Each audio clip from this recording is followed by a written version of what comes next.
Assalamualaikum warahmatullahi wabarakatuh. Terima kasih sudah mengklik video ini. Jangan lupa subscribe dan nyalain loncengnya ya, supaya kalian gak ketinggalan video dari kami. Happy watching.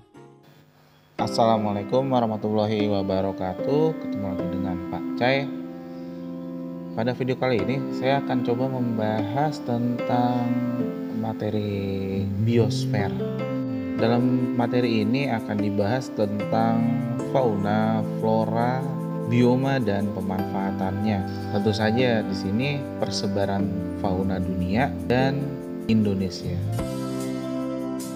Nah, ini bisa kita lihat ya, di sini ada ilustrasi tentang biosfer. Itu yang dilingkari adalah apa saja yang ada di dalam biosfer. Karena dengan kata lain bahwa biosfer itu adalah lapisan kehidupan dan penunjang-penunjangnya, baik itu biotik dan abiotik. Oke, kita lihat tingkatannya di bagian berikut ini. Ada individu, lalu masuk ke populasi, kemudian ada komunitas, ekosistem, bioma, dan biosfer. Jadi secara menyeluruh biosfer itu. Sehingga dapat dikatakan bahwa biosfer itu adalah daerah tempat hidup atau habitat makhluk hidup, di mana secara umum sistem kehidupan di biosfer itu dibagi menjadi terrestrial ekosistem, marine ekosistem, dan freshwater ekosistem. Oke, kita masuk ke faktor yang mempengaruhi persebaran flora dan fauna, di mana setiap makhluk hidup itu pasti memiliki tempat tinggal atau habitat yang sesuai dengan fungsinya, dengan kemampuannya. Nah, faktor-faktor yang mempengaruhi sebarannya itu adalah yang pertama, iklim.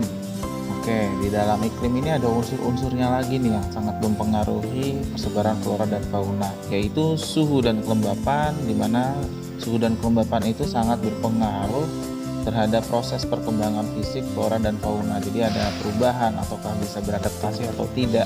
Jadi faktor suhu dan kelembapan ini akan sangat mempengaruhi sekali. Kemudian ada sinar matahari. Ini sangat dibutuhkan untuk tanaman, untuk tumbuhan. Jadi tidak semua belahan dunia itu mendapatkan porsi sinar matahari yang sama. Jadi kalau untuk tanaman, sinar matahari itu sangat berpengaruh sekali. Dan selain sinar matahari, ini juga kan kaitannya dengan ketinggian tempat juga sama. Karena yang rendah sama yang tinggi, intensitas mataharinya juga akan berbeda. Kemudian belahan bumi juga akan sangat berpengaruh. Sedangkan di Indonesia misalnya itu porsi penyinaran mataharinya sangat seimbang, sehingga kita disebut kawasan tropis. Kemudian untuk angin juga sama halnya dengan sinar matahari.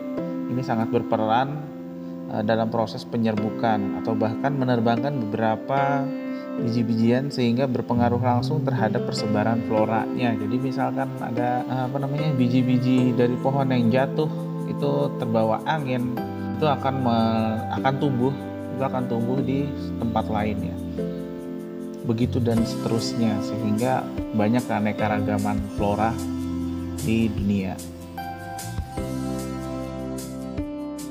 Kemudian faktor kedua setelah iklim itu adalah kondisi geologis. Nah, kondisi geologis kita bisa lihat di sini adanya lempeng-lempeng dunia yang selalu bergerak dan terus berlangsung akibat aktivitas tenaga endogen. Itu tidak akan pernah berhenti. Oleh karenanya perubahan-perubahan bentuk batuan itu atau daratan itu akan selalu terjadi. Kemudian periode glasiasi atau periode pencairan es juga itu sangat berpengaruh. Mungkin kalian pernah dengar zaman es ya. Kemudian ada filmnya juga tuh yang Ice Age.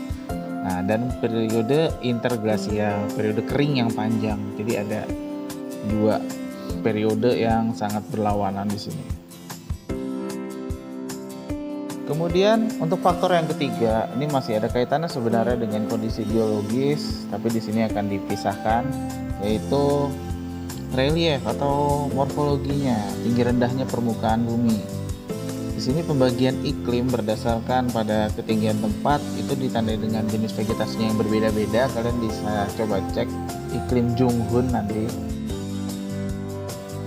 Kemudian yang keempat itu adalah faktor tanah atau edafik. Di sini faktor tanah itu kaitannya dengan jelas ya dengan geologi juga. karena tanah kan dari batuan akhirnya melapuk sehingga menjadi tanah. Nah, di sini kesuburan tanah yang meliputi kandungan humus atau bahan organik, unsur hara, tekstur tanah, dan ketersediaan air dalam tanah itu akan sangat berpengaruh terhadap perkembangan floranya, perkembangan vegetasinya. Dengan kata lain, atau secara langsung itu juga akan mempengaruhi fauna-fauna yang ada di dalam komunitas tersebut. Kemudian faktor terakhir yang kelima itu adalah faktor biotiknya, yaitu faktor manusianya. Kenapa manusia bisa jadi faktor penentu persebaran makhluk hidup? Persebaran flora dan fauna maksud saya. Karena manusia itu dengan ilmu dan teknologi yang dimilikinya itu dapat melakukan sebaran tumbuhan dengan cepat. Di sini kita bisa lihat faktanya bahwa tumbuhan yang tidak ada di Indonesia pada zaman dahulunya itu dibawa oleh masyarakat atau pendatang seperti Belanda. Kemudian manusia juga mampu mempengaruhi kehidupan fauna di satu tempat dengan melakukan perlindungan atau perburuan binatang secara ilegal. Di sini saya ambil contoh hewan karena hewan itu sudah banyak yang punah, seperti kalian mungkin tahu anjing Tasmania, kemudian ada harimau Jawa, segi elegan ya, elegansinya itu ada.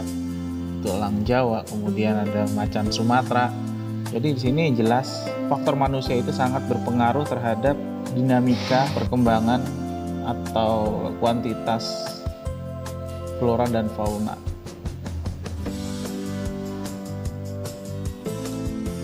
Demikian video kali ini. Jangan lupa klik subscribe, like, dan share video ini agar kami bisa lebih semangat dalam membuat konten pendidikan lainnya. Wassalamualaikum.